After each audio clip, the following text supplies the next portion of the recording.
What's up YouTube? Welcome back to the Wallet Monkey channel. Let's dive into BMO Harris, the credit cards, the checking accounts, and really what the deal is with this bank. We brought this up in a video back in October of 2021, I believe. That was this one right here.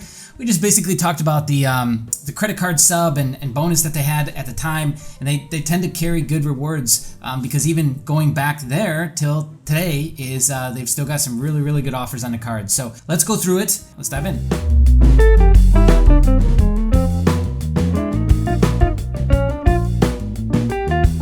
Alright, so BMO Harris is actually a subsidy or has a parent company, and that parent company is Bank of Montreal. So Bank of Montreal operates in Canada, and BMO Harris is like the US branch. It's interesting because there's like 4 or 5 different pieces of BMO Harris, and they're all different entities. So they are traded in the US, and I believe they're traded in Canada as well. So that's kind of a little bit tricky.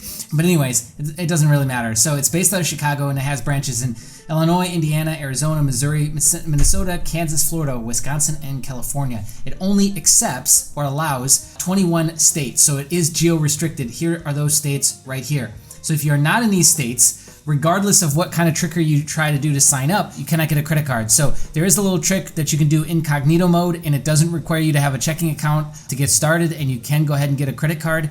I haven't tried that myself, but if you do that, keep in mind that you still have to be geolocated in that state. So you still have to be a resident of that state, or there's a higher chance of you being rejected. I don't know if I haven't heard of anyone getting through still using incognito and being in a state outside of what they claim to cover in these 21 states, but it's entirely up to you to try that. All right, let's go through the basics. Should have a 720 or above. You need a 760 plus for the World Elite.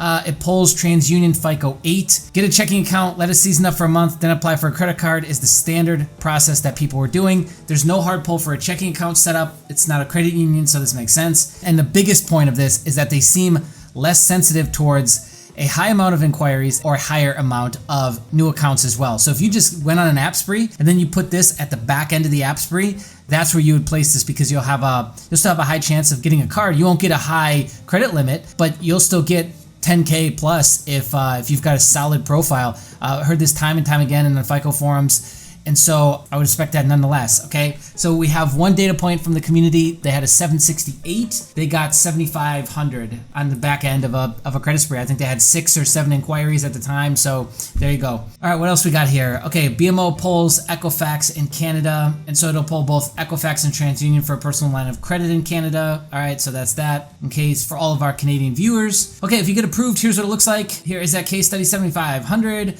You get the cash back. Blah, blah, blah. Okay, let's dive into the site. First off, there is up to a $500 cash bonus for hitting their terms on a checking account. So it's not like you're signing up for, useless or worthless checking account. That's on the high side for cash bonus for a checking account. I mean, crazy high.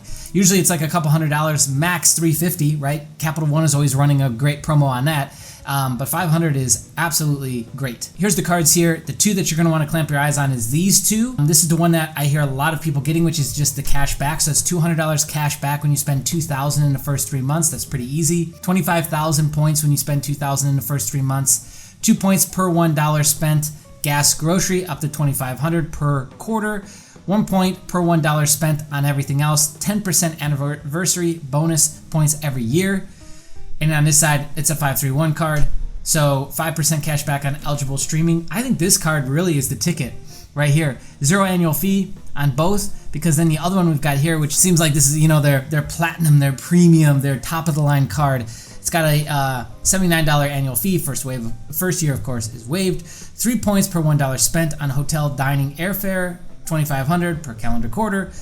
1 point per $1 everything else. 15% anniversary bonus, 35,000 points when you spend 5,000 in the first 3 months. So higher requirement, but yeah, those are the 3 key cards. I don't know if this has changed very much from the last time we talked about it, but overall, I think it's a great card because you're still getting really great rewards, and you can put it at the end of your app spree. I think this will be really powerful for a lot of you. So I'd love to hear your data points in the comment section below, though, if you have gone ahead and gotten a BMO Harris Bank card. And if you like this video or just wanted to get in front of more people, like it, comment below, help us out, tip the algorithms. And if you're brand new here to the channel and you like this sort of thing, stick around, hit the subscribe button, the bell notification, turn it to all. If you want to support us financially, jump over to our Patreon. Shout out to all of our patrons. Thank you so much for supporting us each and every single month so we can continue to bring you the heat, the fire, the gems. All right, we'll see you in the next video. Bye.